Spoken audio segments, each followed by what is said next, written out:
25. We are now around 25 people in the room, and I would like to welcome you as the moderator of this first webinars on implementing sustainable food and agriculture in the context of the 2030 Agenda. This is a webinar that is organized by FAO jointly with the European Commission DEFCO in the framework of the FAO-EU Partnership Programme, whose title is Food and Nutrition Security, Impact, Resilience, Sustainability and Transformation. First, I believe all or most of you have heard that abbreviation already. This partnership program focuses on food and nutrition security and sustainable agriculture, and we obviously have both in the title of today's presentation and session. It's the first of a series of webinars that this program wants to kick off, and it is chosen as it seems to be one of the most relevant ones for FIRST overall as an overarching topic for the work of FIRST officers in countries to deal with a fairly broad umbrella that is provided by the 2030 Agenda and the SDGs, and not to forget the Paris Agreement and the national determined contributions that come. So the 2030 Agenda and the SDGs might provide a good umbrella for interacting across different sectors on issues of food and agriculture in the countries. To look into this a bit more in detail, we have two speakers today. One is Jean-Marc Faurès, a Senior Program Officer of a strategic program here at FAO that deals with this topic. And to have a concrete case in a country, Mr. Attaher Maiga, the FAO representative of Rwanda. That will be followed by a Q&A session of around 30 minutes, where we would invite you to place your questions, comments, and suggestions in the chat box, and maybe alerting that you have something on this.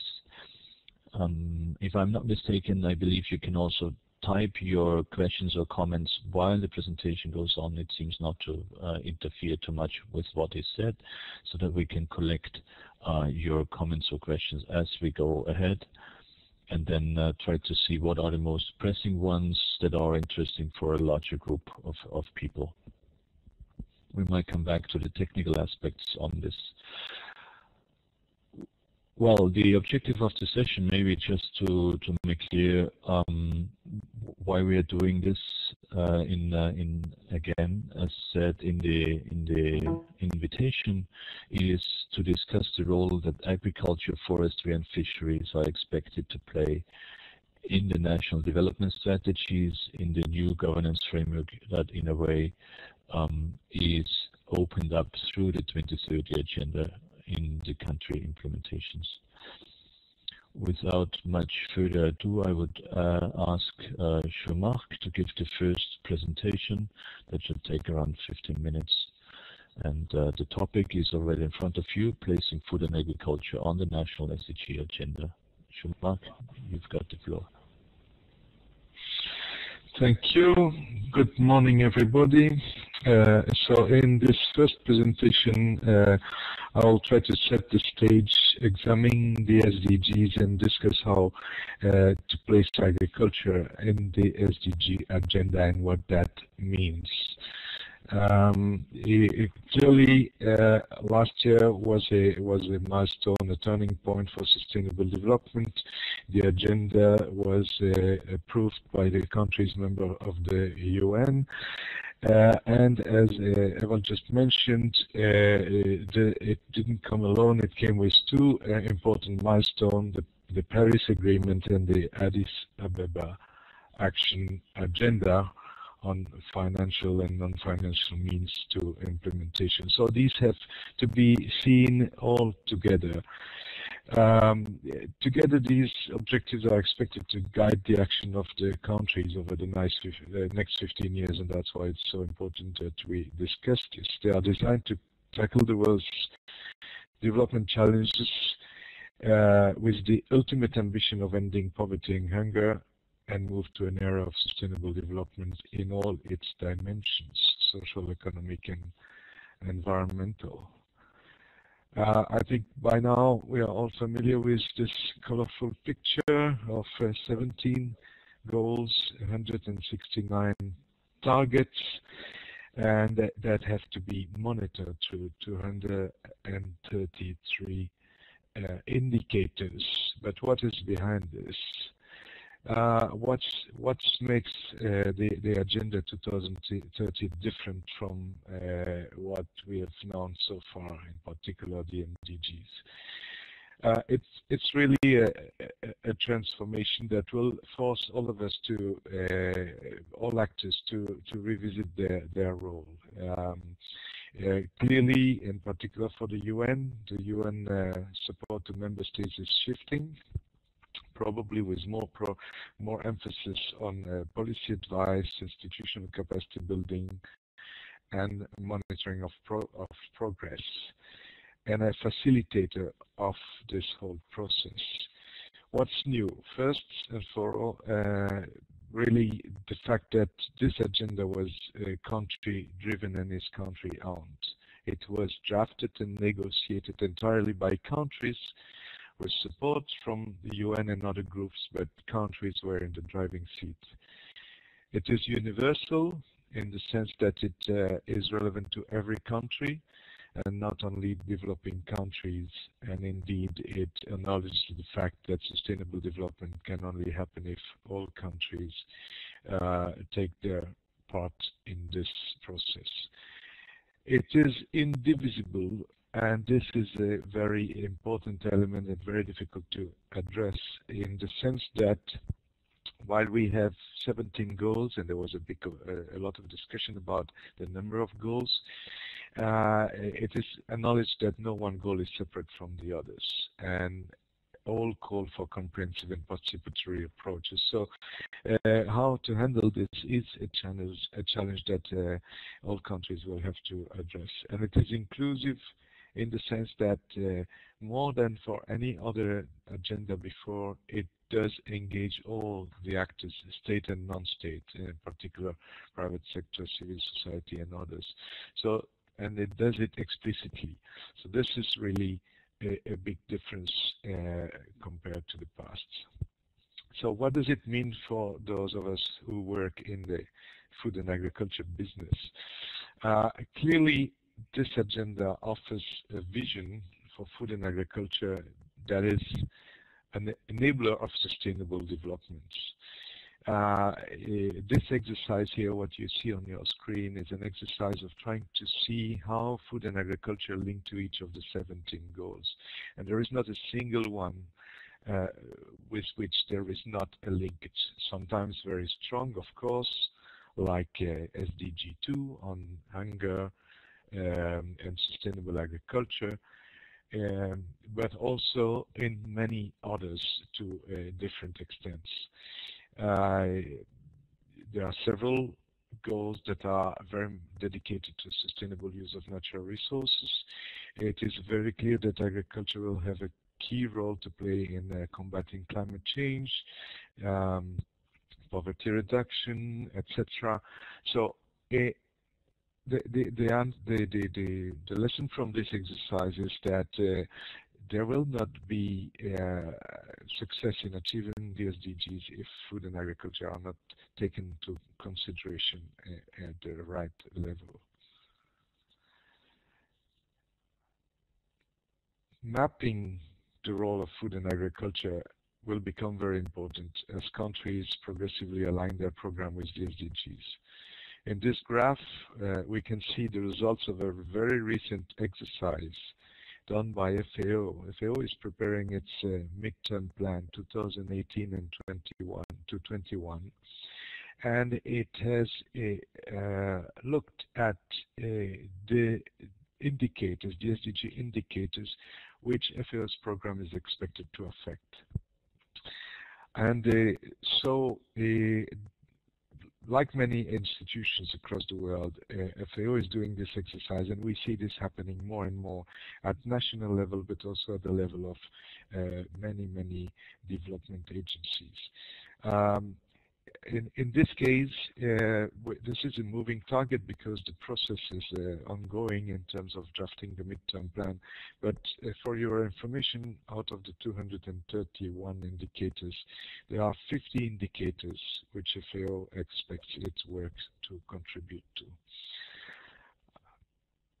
So such a mapping exercise can be done by any institution and is being done by many, including at national and subnational level, in an effort to better link their activities with the broader SDG agenda framework. And this is the power of the SDG monitoring part, which I'm going to discuss a little bit later. So, what does it mean for agriculture? How to engage agricultures? Clearly, a new approach is needed that better integrates agriculture with other sectors and also across and within its own subsectors, and that takes into account trade-offs and synergies across sectors and also across sustainability dimensions. This question of addressing trade-offs and synergy will be there all the time in SDGs, because indeed there are going to be interesting and powerful synergies, but there are going to be moments where we'll have to address trade-offs, and this is to come very clearly, explicitly, and be discussed openly. FAO, in preparation for the SDG, has developed the element of an approach that we call the Sustainable Food and Agriculture approach to address sustainable development in agriculture, forestry, and fisheries in a more effective and integrated way. This approach helps support the policy dialogue and identify sustainable development pathways across the SDGs and across the different sectors in their value chains, in line with the principles and approaches underpinning the 2030 agenda. It has been recently discussed and debated by the countries at different FAO's technical committees, Committee on Forestry, Committee on Agriculture, and in both cases they have adopted it as a way to encourage more effective and coherent action within and across sectors in implementing the agenda. What you see here is a sketch representing the 5 principles that are considered in this approach. In the center, you see agriculture as an engine of transformation of natural resources, which are on your left, into a series of goods and services. And the 5 principles are: 1, improving the efficiency in the use of resource. That's the efficiency of the engine in the middle. 2, conserve, protect, and enhance natural resources, to your left. 3, protect rural livelihoods and improve equity and social well-being, in particular of the populations who live out of agriculture, and this is to your right. 4, very important, increasingly important, linking to climate change in particular, enhance the resilience of people, communities, and ecosystem. And 5th, to make all this happen, establish responsible and effective governance mechanisms.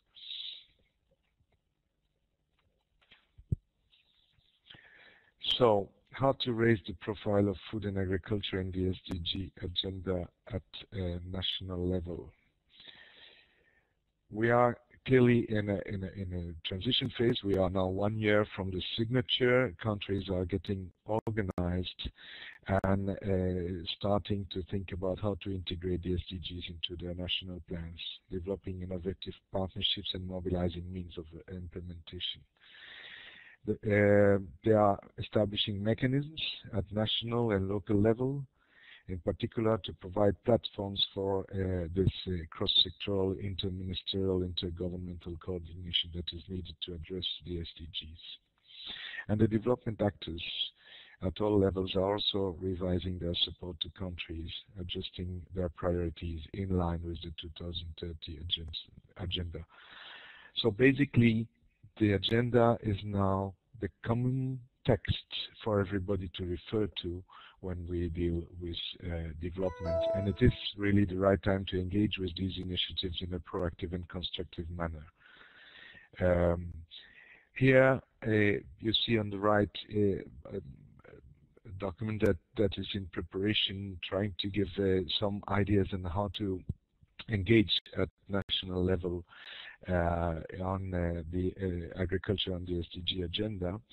And I put a few points of the typical things that countries are doing and where we can support them in better and more effectively engaging agriculture and food. The first element is obviously raising awareness, and this is ongoing. It is everywhere. We see more and more reference to the SDGs, and clearly in our field, linking this at national and lower level to food and agriculture is very important. Second is that, as I just mentioned, countries are now setting up process, and understanding and linking to these processes in the countries is fundamental. Engaging and ensuring that food and agriculture are well engaged in the process, and supporting that is part of the work we can do. The word that is often referred to as domestication refers to starting to digest the SDGs in terms of national program, national plans, national priorities. And this is also happening to a certain extent. Some countries have started, others not. And obviously for us in the UN in particular, a very strong linkage to UNDAF is expected, and in the case of FAO, with the FAO country programming framework. Mainstreaming the principles of sustainable food and agriculture is a very powerful tool, we believe, in engaging into the policy discussion, because it does open the discussion and broadens the discussion of on agriculture and food along these different principles or dimensions, and allows to have really a comprehensive approach to agriculture in the agenda. Stakeholder engagement, ownership, and cross-sectoral dialogues are central, as I mentioned, to the whole process, and here specifically in agriculture and between agriculture and other sectors, creating, supporting, and these processes is very important. The partnership is also central to the SDG process, and the mobilizing means of implementation is going to become, it's probably going to become the rule that every new funds will have to be associated in a way or another with the SDGs. And finally, the monitoring capacity that is being organized in terms of the 231 indicators is also, and the reporting is also a part of what needs to be done to support country. And given the importance of this monitoring process, certainly a lot of support will be needed there. Here are examples of processes at country level. This is moving fast, and I'm not going to read them all, but you can see that it goes from reviewing work plan, midterm plan, setting up councils or commissions or platforms, and looking at what it means in terms of measuring impact of programs and projects. Everywhere countries are starting to get organized along the SDGs. So I mentioned, I'll finish with monitoring. I mentioned the importance of monitoring, which is central in the SDG process. Very clearly, there has been a message that this agenda needs to be tracked, it needs to be measured, we need to set a benchmark and be able to measure and report on progress. And indeed, indicators have the power to help focusing action on measurable targets. Amazingly, we see in many countries that monitoring receives almost more attention than the efforts that are needed to achieve the goals and reach the target. So clearly a good balance is needed here. But this enthusiasm for the monitoring part is certainly a good sign to a certain extent. It's the countries that have led the process to identify the 2031 indicators. So these indicators have a political value, and they are really the place where political and technical meet, if I can say so. And in the countries, it is the responsibility of the national statistics offices to measure these indicators. This is very important for us to know, because in order to ensure that we have a good result in terms of monitoring, it is clear that technical line experts need to link with the statisticians and provide the bridge between what's happening on the ground and the way it is being measured. So engagement of the statistics office in particular in terms of those indicators that are of relevance to food and agriculture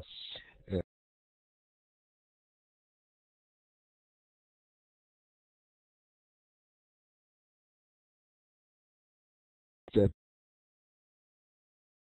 monitoring receives almost more attention than the efforts that are needed to achieve the goals and reach the target. So clearly a good balance is needed here. But this enthusiasm for the monitoring part is certainly a good sign to a certain extent. It's the countries that have led the process to identify the 2031 indicators. So these indicators have a political value, and they are really the place where political and technical meet, if I can say so. And in the countries, it is the responsibility of the national statistics offices to measure these indicators. This is very important for us to know, because in order to ensure that we have a good result in terms of monitoring, it is clear that technical line experts need to link with the statisticians and provide the bridge between what's happening on the ground and the way it is being measured. So engagement of the statistics office in particular in terms of those indicators that are of relevance to food and agriculture is extremely important. As I mentioned earlier, there are about 50 indicators that are relevant to food and agriculture, and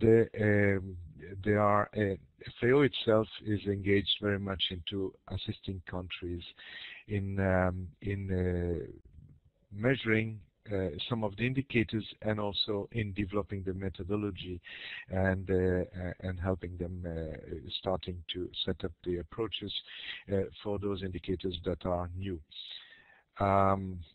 Typically here in the field of monitoring, the development, testing and validation of indicators is going to be very important in the near future, and then capacity development at country level to produce the indicators. Their collection, validation and harmonization will be also important.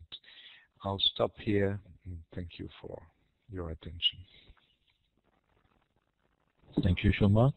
Is there any immediate question of understanding on this presentation? Otherwise, I would suggest we go forward with the second one and then go to a Q&A.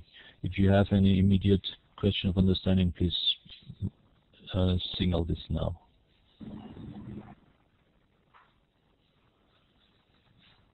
That seems to be okay. Attaher, as a FAO representative in Rwanda, would you be willing to go ahead with your presentation to give perspectives on how this looks like from a developing country perspective on the topic that I think we have on the next slide food and agriculture in the 2030 agenda for sustainable development, perspectives from Rwanda. You would have the floor. Okay, thank you very much, Iwad, and good morning to everybody. I hope, or good afternoon, if the case may be. Yes, so thank you very much to Jean-Marc for opening the floor, on the broader, aspects of sustainable development goals, and also what FAO is doing, notably for the sustainable food and agriculture. So I am going to give some perspective of all those conversations from the Rwandan side. Basically, just to give you a kind of perspective on what is the policy and strategy framework in Rwanda here. The country has, a vision 2020 that sets, the general goals that the country is pursuing. In fact, they are even in the process of extending that vision to 2050. This is something that is underway right now. Rwanda has also a 5-year economic development and poverty reduction strategy for the period 2013-2018.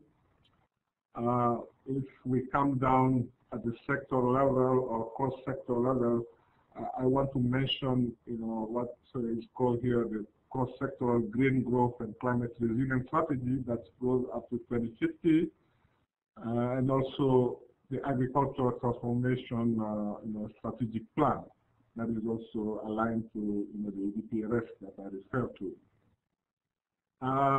In relation to what Jean-Marc was also mentioning, Rwanda is a fully part to the Sustainable Development Goal agenda. In fact, it's a country that has been, remarkable in the MDGs, the Millennium Development Goals, because they have achieved most of the MDGs. So the country is really looking at, the SDGs with a lot of commitment. So right now, there are a lot of, thoughts and action already underway at the sectoral level to domesticate the SDGs. Some will say to localize that. So this is an overall context, to what is happening in Rwanda. Briefly, what is the FAO intervention framework? Some of my colleagues will understand that jargon that FAO have, a strategic programming framework, with 6 strategic objectives, translated in strategic programs. And so in the Africa region, we do have regional initiatives that are also linked, that portray how the strategic programs are, perceived and implemented in the Africa region, in which Rwanda is part of. Of course, there is the sustainable food and agriculture approach that Jean-Marc mentioned earlier. We are also using under the same framework also the forest landscape restoration initiatives, and all of these are, to be, articulated and also be coherent with the FAO country programming framework in Rwanda, which define all the priority areas, in which FAO intervene in support of national initiatives.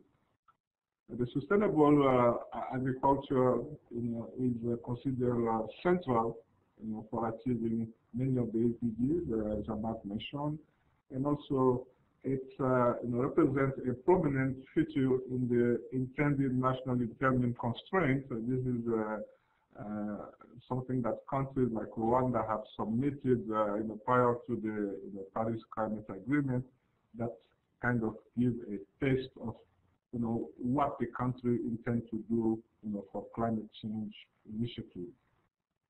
So on that, just very quickly on the sustainable food and agriculture approach, that's for which Rwanda is a pilot country, and in fact this is an initiative that FAO has started back in 2014.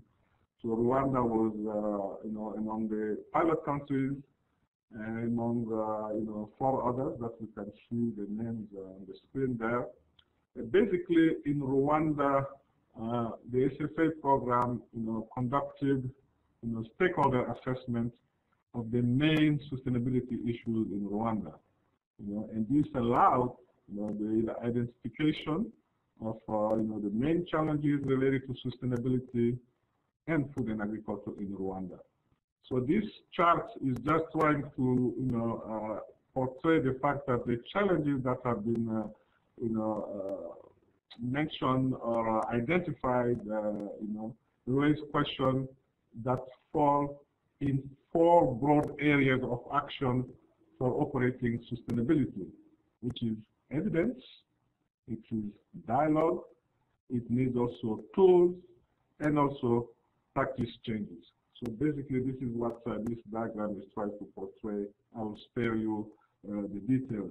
But interestingly enough, when we are doing those stakeholder assessments, the main sustainability challenges that were highlighted at the time, I will just mention a few of them. Land scarcity and fragmentation, land degradation, soil fertility, deforestation, water resource management, of course, climate change, seeds, availability, fertilizer, post-harvest handling, access to markets, professionalization of farmers and cooperatives, and most importantly, I would say, institutional capacity and coordination. So those were, some of the challenges, that were, assessed when we were doing, the first stakeholder assessment in Rwanda. So the SFA, in that respect, is, an approach that is very important in Rwanda. Now, using the SFA approach, and also with the forest landscape restoration, that I refer to, what we are trying to do, when we are talking about the SDGs, domestication in Rwanda from at least FAO mandate perspective. So this diagram is trying to portray, the agricultural sector, the natural resource sector. Agricultural sector that is managed mainly by the Ministry of Agriculture and Animal Resources. The natural resource sector, which is, with the main managing Ministry of Natural Resources. So the agriculture, no surprise, it's a key sector for the economy of Rwanda. To engage, to build a modern, intensive, and business-oriented, agriculture, and then also showing commitment for environment sustainability. Because let's not forget, agriculture, as much as it is, impacted by, sustainability action, it also contributes, to some of the challenges that, I referred to. And then, the overall goal is to making the agriculture more productive, modern, and remunerative. If I shift to the right side of, the slide, the natural resource sector, we know that it is critical to long-term agricultural productivity. In fact, agriculture is the sector that uses, I would say, most, the natural resource base. Engage into cost-cutting programs for improved management of natural resources. And Rwanda, under the so-called Bonn challenge. Bonn is, in Germany. There has been, a meeting there where all countries are committed to restore, degraded land. I think globally we're talking about 150 million. But Rwanda has committed to restore 2 million hectares of land by 2020. For those who know the size of Rwanda, it is quite an ambitious, commitment. This is just to, tell you how the country is committed, to this sustainability agenda, and this overall should be restore and enhance the natural resource, capital of Rwanda. The next slide, we talk about, how, to address both sectors, So FAO does support through integrated approach under the sustainable food and agriculture approach that was referred to. building on these two labels, SFA, FLR. So it's a very common vocabulary for us and many of us here in Rwanda, SFA and FLR. And the agricultural sector, supported through the FFA approach. I will not repeat the principle. Jean-Marc already mentioned them, the 5 principles. And then on the natural resource sector, we have the FLR, which is an active process that brings people together to identify, negotiate, and implement practices that restore and balance ecological, social, economic benefits of forests. So those are the two sides of the same equation that we are trying to address, and this has to be done in a coordinated framework in Rwanda. And our intervention is really to see how FAO can facilitate the dialogue that is necessary between institutions and all the sectors. So in that respect, FAO has been, critical in establishing a cross-sector task force that FAO is facilitating, to address the issues that I referred to some. And then we have, in that regard, the task force membership is coming from Ministry of Agriculture, Ministry of Natural Resources, but also other non-state actors, NGOs, private sector, farmers. We even have one of the mayors for one district that is part of it. They meet regularly on a monthly basis to discuss issues that are relevant to the sustainability agenda. This has been, I would say, a very important task that FAO has been critical in putting on the table. There is an implementation of action that are underway, which include transformation of the environment, capacity development and extension, finance, monitoring, cross-sectoral coordination, which is a very, very important aspect, and of course, implementing, pilot activities. In that respect, just for your understanding, we are envisaging, in the domestication process of the Sustainable Development Goal, an interministerial coordination on what I refer to as green growth, climate resilience strategy, the Sustainable Development Goal, because in Rwanda here, there are a number of sector working groups, agriculture sector working group, natural resources sector, and so on. So those different sector working groups or thematic working groups are, also debating some of these questions. So it is important to make the link between, these sustainability issues that we are talking about, so that they are also, part and parcel of what the sector working group are discussing. So this is kind of, the scheme of what is intended here in that regard. Yeah, coming on the conclusion. Sorry to interrupt very briefly, Attaher. Seeing that we still have a few slides ahead of us and then would need a bit of time for question and answers, I'd be happy if you could finish in about 5 minutes. Would that be okay? Sure, I will do. I can do that. Yeah.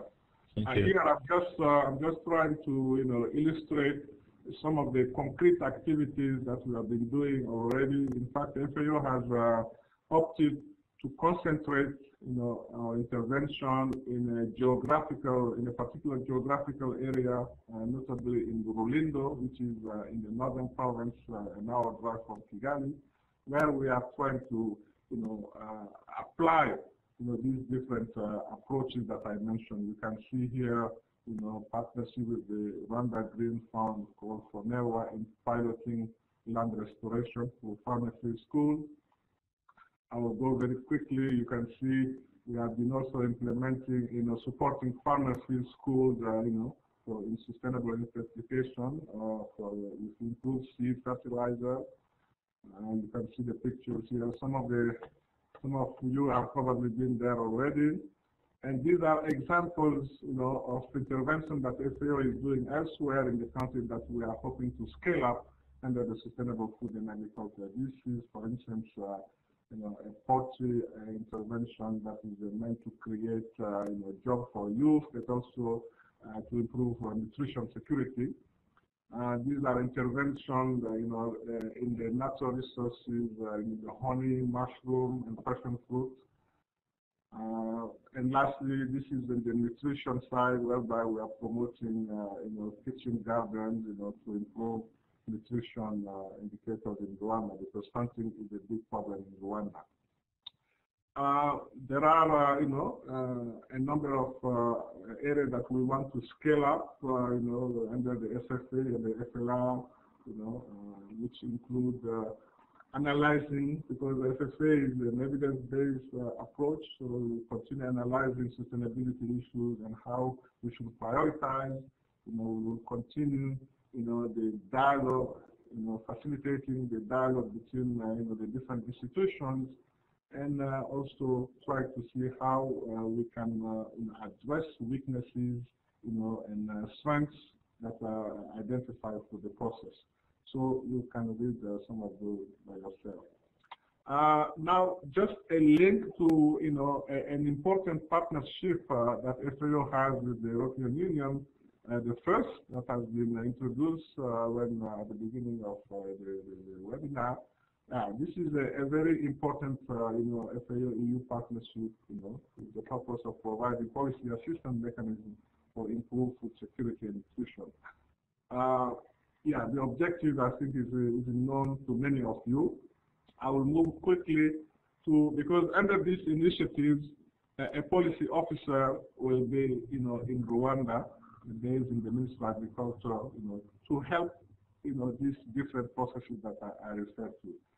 In these two slides, I will just quickly, give you a taste of what, this policy advisor, will be doing in the Rwanda. And this has been agreed with the Ministry of Agriculture, FAO, and the European Union delegation in Kigali here.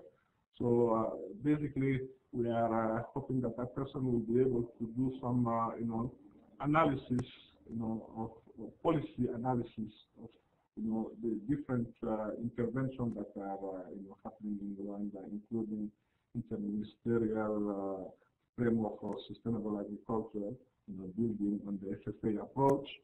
Develop some quantitative, assessments, of growth driver for agriculture. Identify high impact investment areas, and so on. Identify opportunities to link with and draw on relevant initiatives. Draw on available expertise from both FAO and the EU, or if needed, to contract short-term skills, to address some of the gaps that are identified. And then the last, slide on that is to promote and coordinate, sustainable and inclusive approach to the growth in agriculture. Of course, this is done in collaboration with, the different development partners, NGOs, private sector, and other technical assistance available to the sector. So basically, I want to stress that the role of the first policy officer will be critical, in helping to move on those different agendas. And that's it. Thank you very much for your attention. Thank you, Attaher. Especially the last few slides were really important also to make the link between the SDGs and the sustainable agriculture and the first program, not to speak of the important links between sustainable agriculture and food security and nutrition, which I believe the first program is ideally suited and situated to address. So this was indeed very important as an entry point to the Q&A that we also will have now. Summing up a little bit the few things in a few words that we have heard from the many things in a few words that we have heard from the two presentations. One is that possibly the 2030 agenda and the SDGs and the not so much mentioned Paris Agreement are windows of opportunities for the agriculture, food security, nutrition cluster and value chains to really step up their presence and visibility in a national development agenda, That is an opportunity that will be different in every country, but in some countries, evidently, moving forward proactively might really help of placing sustainable food and agriculture on the national SDG agenda, as Jean-Marc Faurès has emphasized. And the perspective of Rwanda has clearly shown that agriculture as one of the core elements of any food security or nutrition strategy to go forward. Also that what is happening on the ground is fairly often fairly closely linked to what has been core business also in the past, but with a few nuances that will change the realities of how we operate. And they come from the SDGs. Some of the ones that Jean-Marc pointed out is the interlinkages between different sectors as reflected by the SDGs. There is much more on sort of partnerships, working with businesses. There is much more on measuring results. As we are usually dealing with enough issues within the individual sectors, be it crop production or livestock, fisheries, forestry, this really needs a change of the mindsets in many capitals, but also in many of the people that we interact with on a daily basis, which I believe is a challenge that many of the first officers will face and have to overcome. So the pointers of both Jean-Marc on the way forward and of Attaher, I believe, are good entry points. We have now around 30 minutes. We have reserved this session until 12:30. As needed to answer questions that you might have put forward to the two speakers. And you can do that, as said at the beginning, through the chat window in the left lower corner of the screen in front of you. You just simply type in. We have a few that have done this already while we had the presentations, and maybe we simply take them at the beginning while you might reflect on your own situation and perspective, and maybe come forward.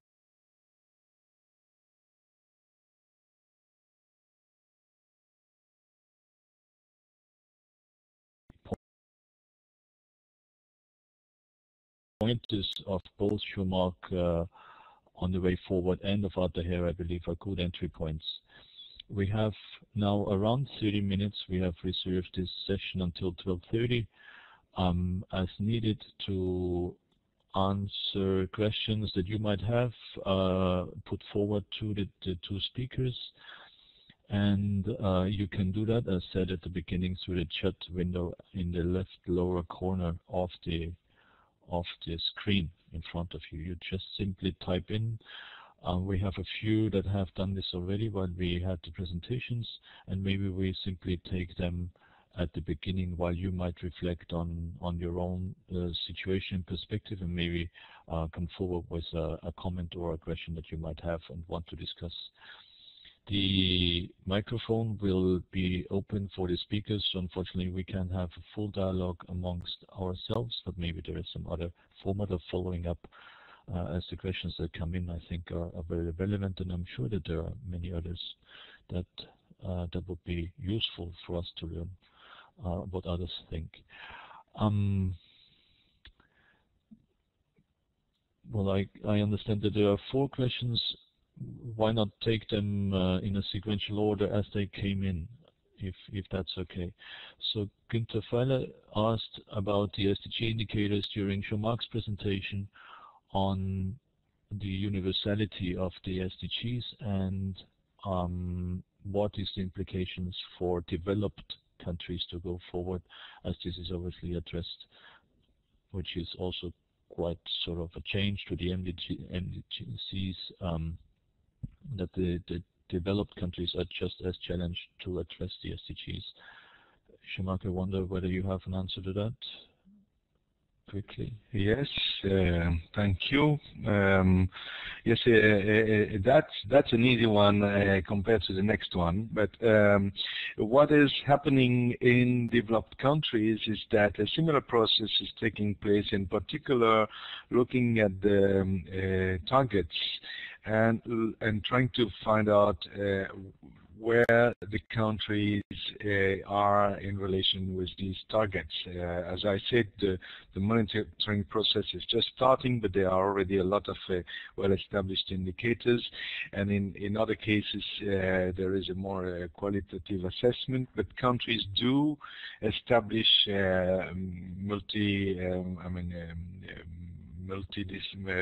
across ministries platforms to address SDGs, to review their situation, and to point at areas where they might have to work more between now and 2030.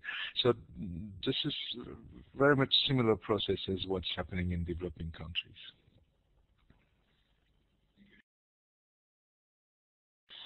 Sorry, I forgot to switch on the microphone. Thank you, Jean-Marc. Indeed, we had the Committee on Food Security here in FAO last week, where a range of sessions dealt with the 2030 Agenda and the SDGs across the different continents, and we heard from inter alia, Switzerland, Germany, Norway, the Netherlands, and others, how they have sort of addressed and adapt their national development frameworks or their specific actions on some of the SDG indicators that they find priorities for their countries within their own context, which was also highlighted as a point, a relevant point of we are all in the same boat this time, which is a bit of a change from the more technical driven MDGs before. The next question, as Jean-Marc said, is a bit more complicated. The question is that policy dialogues are usually strongly influenced by power distributions, and the agricultural sectors are usually weak partners in that. The question was whether the speaker could identify 3 issues that can help to facilitate greater engagement of powerful ministries such as finance, employment, or infrastructure by providing relevant evidence, or in any other way, I guess, not only through evidence. Jean-Marc, any quick comment on that? Or maybe if anybody in the room wants to chat on it, we would see it all, I believe, so please go ahead sharing your perspectives. Yes, because it would be nice if there was an easy answer to this one, but indeed this exercise of strengthening the agriculture and giving it some good arguments and weapons as they engage in the national platform is the best way to start raising the potential of agriculture to address some of those very important issues that are probably more in the radar of those powerful ministries that are mentioned. Clearly, the link with poverty reduction, the link with reduction of hunger, the link with the goal 8 on decent employment, because indeed employment is a concern for most countries, in particular youth employment. So here, very clearly, linking better agriculture production, productivity, and opportunities with employment is I don't know what happens, is an important one.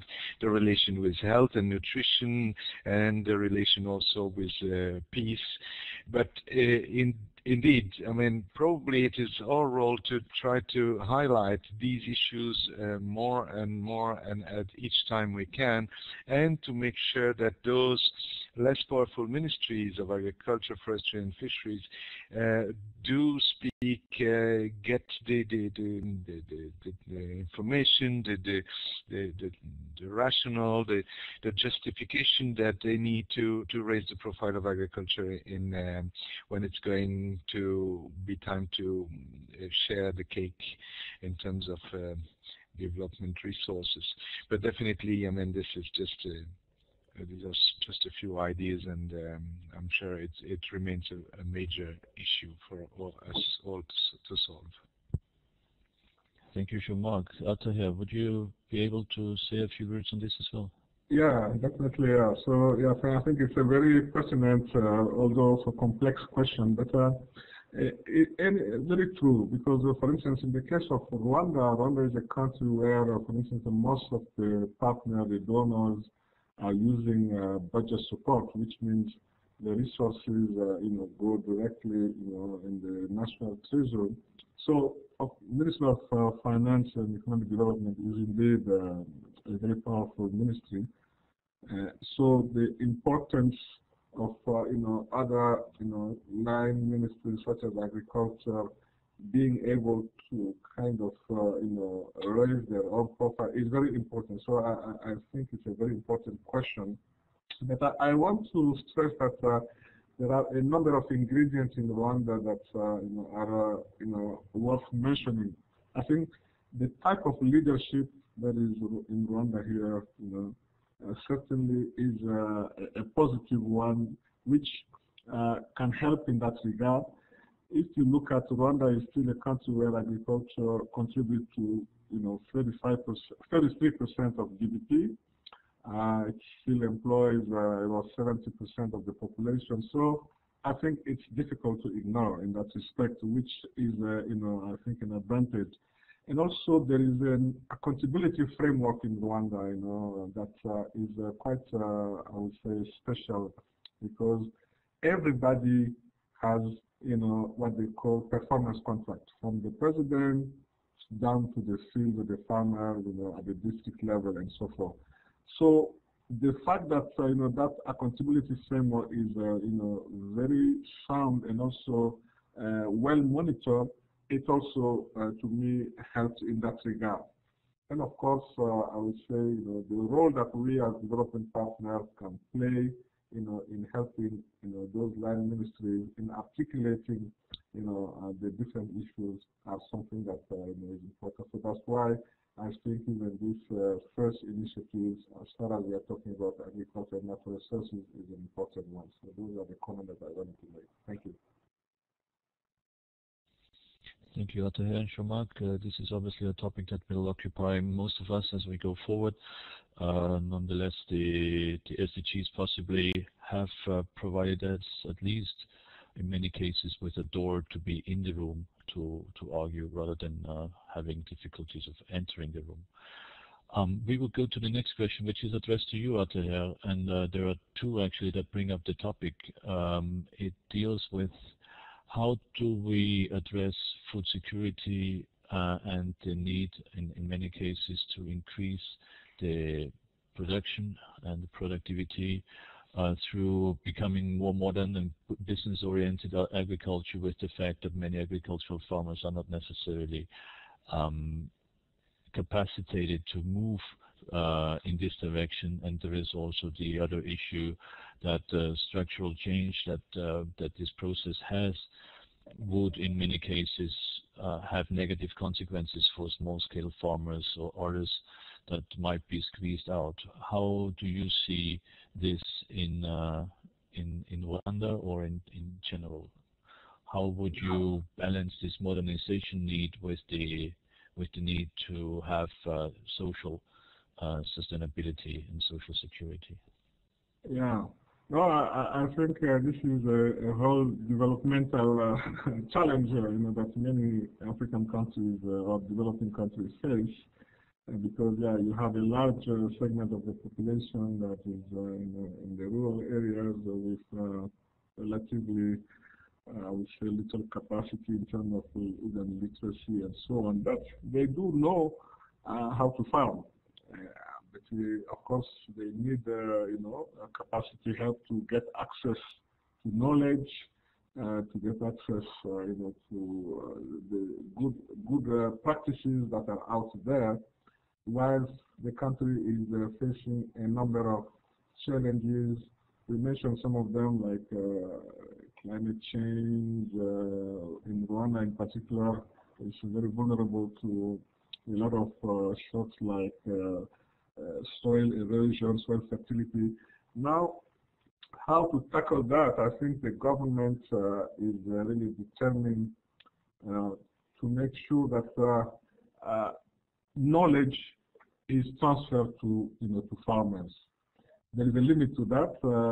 If we look at the structure of those who are farming right now, there are a number of initiatives to also encourage the youth, to be involved in the agriculture sector. And when I say agriculture here, I'm really looking at the value chain, not only the production side, but the whole value chain, because there is a lot of potential once you leave even the production side to look at the other aspects of the value chain, like processing, transformation, access to market, and so on. So yeah, there is a lot of effort in that regard. There is also the private sector. I think the objectives here is really to call on private sector to play its role, because in Rwanda, given the history of the country, government has been involved in almost everything. Now there is a lot of call to private sector to play their role. But private sector also need definitely some capacity and other support. So there are a number of areas like access to financing, how to improve the capacity of women, and how to even bring social protection into the mix, because we also need to look into the vulnerable, the most vulnerable, how they can contribute also to this whole equation. So those are kind of ingredients that are that government is working on to make sure that this modernization, even the use of ICT. Rwanda has just approved a strategy for ICT in agriculture. The country is really working hard to make the environment suitable for that. So I will just say those are different actions that are underway to make sure that that journey from where the country is right now to the modern agriculture. And of course, that's where I think the whole sustainability debate that we are having now is very important, because as you know, if you want to really increase productivity, it goes also sometimes with issues that can be counterproductive. So raising awareness and bringing knowledge for a more sustainable agriculture, I think is very important in the mix. I hope those can address some of the questions, what the question was related to. Thank you, Attaher. We have some 4 more questions currently. Maybe you come forward with any further questions. Otherwise, we would take these 4 and then we would maybe slowly start to close down. These 4 are mostly addressed to you, Attaher, and maybe the one that is more generic and could be answered fairly shortly. That is, what are the terms of reference and composition of the task force working in Rwanda on the SDG domestication? And there is a related one of a colleague on whether the National Statistics Office is included in that interministerial coordination mechanism. Very briefly, before we go to the next. Yeah, okay. So, yeah, the task force that I mentioned was mainly around the sustainable food and agriculture and the forest landscape restoration initiative that FAO has been instrumental in bringing to Rwanda. So that task force, the membership, I did allude to it very quickly. It's a member, from the Minister of Agriculture, Minister of Natural Resources, some NGOs, and also private sector entities, and also farmer representatives. There are representatives from the farming community, and of course, some of the development partners. And FAO is doing the facilitation. We are not, the one that are up front, but we do facilitate. In the beginning, we are even providing meeting space and so forth. So yeah, this is the composition of the task force, and yeah, there are specific terms of reference that we are even as we go on, because this is a learning by doing also. Just I think 2 weeks ago, there has been some proposition to also improve on the terms of reference of the task force mandate and so on. Yeah. The other question, I'm not sure I got that right. What was the other question? We'll come to the next one, I would say, Attaher, if that's okay. And maybe also Jean-Marc wants to say a few words on that one. The one issue that was brought up by a colleague is the tendency to focus on the national levels or local levels and then only look at regional or global, which I believe is a fairly healthy process given that we all run democracies as good as we can and look at what is relevant in the respective national situations. But still the question is how can we ensure that the SDGs, which were agreed by all countries on the planet as a national commitment, really also be sort of domesticated and be taken up in implementation so that it is not an international commitment that just hangs there for the next 15, 20 years without much impact on the ground. I wonder whether you would like to say something on that, on the experience in Rwanda, how to domesticate the SDGs, or otherwise I would maybe ask Jean-Marc first, because you have been talking, answering the last questions. So Jean-Marc, please go ahead.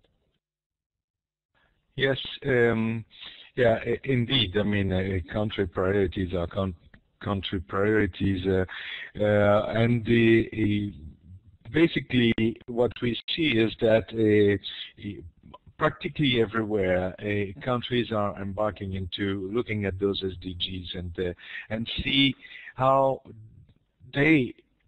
their own priorities match the SDGs, where there are gaps, where there are alignments, and so it is very rare that there will not be a process in a country.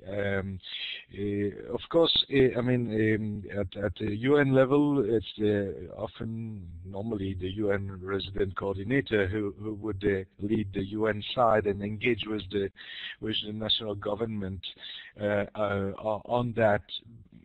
But what we see, I think that I had a slide on that.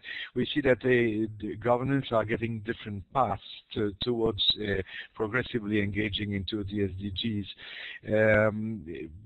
The exercise of aligning new priorities, new midterm or long-term programs is the most obvious, it seems, a process that countries will take. They will start looking at the SDGs, comparing them with their priorities, and then progressively that will influence their own priorities, and hopefully through those points that I have had the opportunity to mention, a better, more explicit cross-sectoral linkages, better engagement of all stakeholders. So that's how countries will progressively engage into the SDGs. This is really not a question of either SDGs or national process. The national process is and remains the national process, but the SDGs will certainly, in most cases, influence the national process as it goes along in the months and years to come. But the approaches to do so are obviously different from country to country, which institutional mechanisms they choose. Attaher, you maybe can contribute to this as well?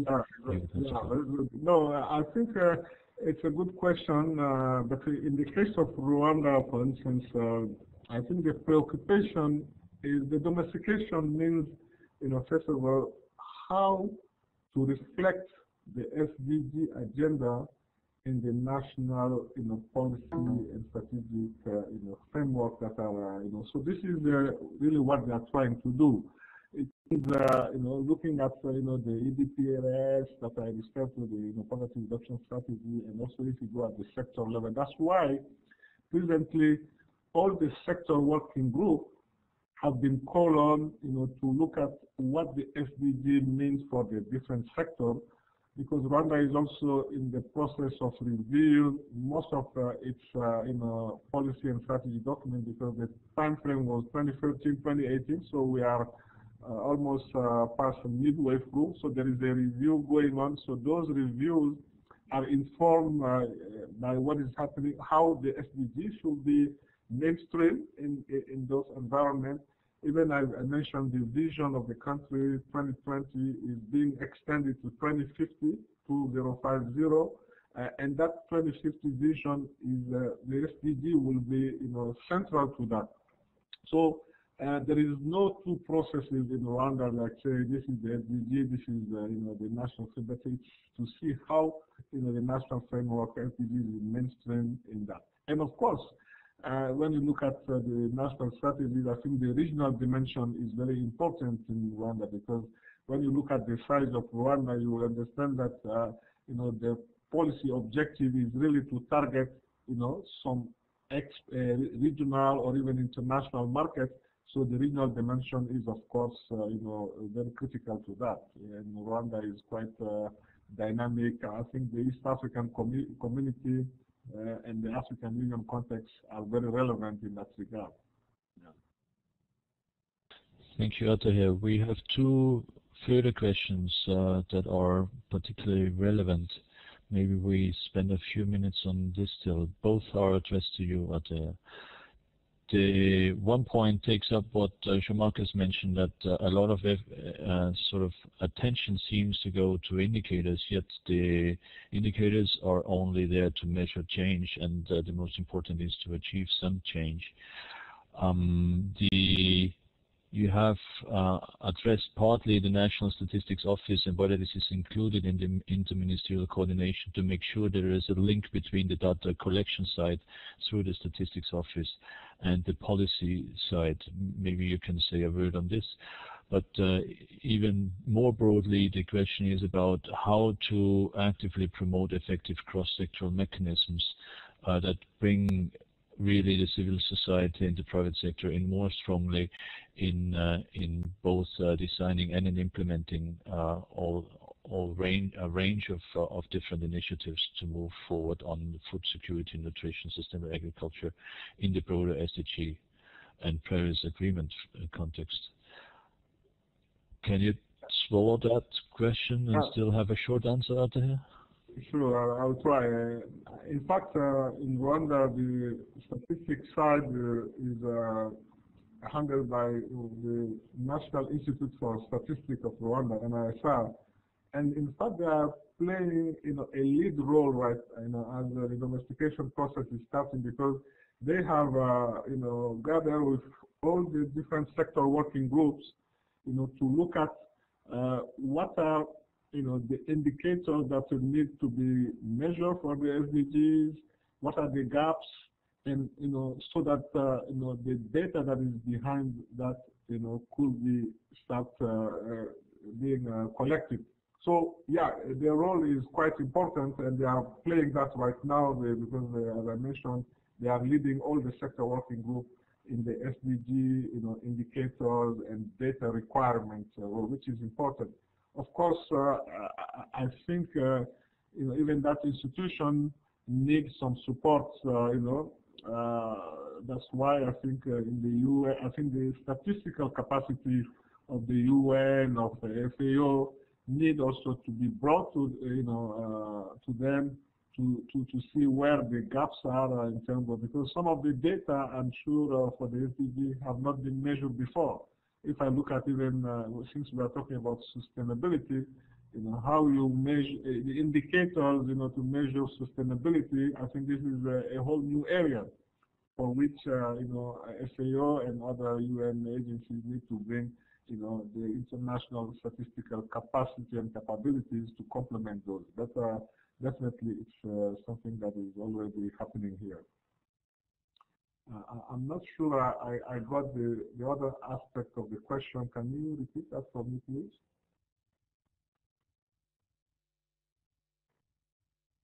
Do you hear me? Yes, I again didn't switch on the microphone. The one was on the National Statistics Office, and the other one was how to bring a more active involvement of civil society and the private sector into the process. And there was actually an interesting suggestion by Juan Garcia, which we'd like to share in a minute. Yeah, it's a very relevant question. In fact, what the UN, and this is the whole UN here, because Rwanda is a UN delivering as one country, so the UN agencies do work a lot together. Last year, what the UN has done at the early stage is to translate, to the SDGs. So it supported the country in translating the SDGs into the local language, which is the Kinyarwanda, because Rwanda is blessed in the fact that all the population speak that language. There is no other one, except some others who speak Swahili. But the national language is the Kinyarwanda. So the SDGs have been translated in Kinyarwanda thanks to the UN. And every year, at the end of the year in December, there is what is called here a national dialogue, whereby all the leaders gather. But when I say all the leaders, at all levels, from the central government, but also from to the decentralized level, everybody gathers, to discuss issues that are important for the country's development. So last December 2015, that SDGs that were translated into Kinyarwanda, the government used that opportunity, to share that, so that everybody understands what the SDGs are about. So I think that was a very good step, in giving the floor, to the different stakeholders, for their involvement in the process. By saying this, I'm not saying that it is enough. I think it's an area that still needs support to make sure that the voices of everybody are brought to the table. But yeah, I think it's a good beginning, and the process should continue, because the plan is to continue that kind of dialogue, whereby all the segments of the society understand what are the issues and also can bring their contribution. Thank you, Attaher. That is, I think, very enlightening, and also has triggered a couple of suggestions and examples from colleagues that are now in the chat. Carlo Cafiero wanted to point out that we might have a specific webinar on this. Carlo is working on the SDG indicators, and they have been becoming. Okay, it seems not everybody can hear me. I hope most of you can. FAO has stepped up its efforts to provide statistical support to national statistics offices, and is already active in a number of regions, and has been active actually in many countries, and will remain active, but increases its work on that specific topic. There was also a comment by Anne on CONSEA in Brazil that I believe you all can read in the chat, and there have been others that you hopefully can follow. There is an important last question from our colleague in Brussels to you, Attaher. The point is, we have first, in a way, that deals with food security, nutrition, and sustainable agriculture. We have the SDGs, and we have a first policy officer soon in Rwanda. And now the budget that is there is quite substantial. How can this be used as a game changer of really leveraging things that go in the right direction and produce really sort of transformational change that is called for in the context of the SDGs, and have a longer term impacts? What will you say to that indeed important question and point? No, I think it's a very important point, because I must recognize that the support that the EU is bringing to the agriculture sector with that amount of resources, which is about 200 million in this EDF, is substantial. And we as FAO, because the EU in Rwanda here is co-chairing the agricultural sector working group with the Minister of Agriculture. So this is a forum whereby all the stakeholders, that are involved in the agriculture meet every month to discuss different issues, policy issues, but also some implementation issues, and we are present there. In fact, the sustainable food and agriculture approach before even FAO could move forward, has been brought to that forum, discussed with the different participants and endorsed. So that was a kind of a green light even for FAO. So those are the means. Yeah, just a short element of the, maybe I didn't phrase this fully correctly. The budget support that is provided through the EU is budget support, as the title says. So it's not broad support; it's really support that goes to the national budget.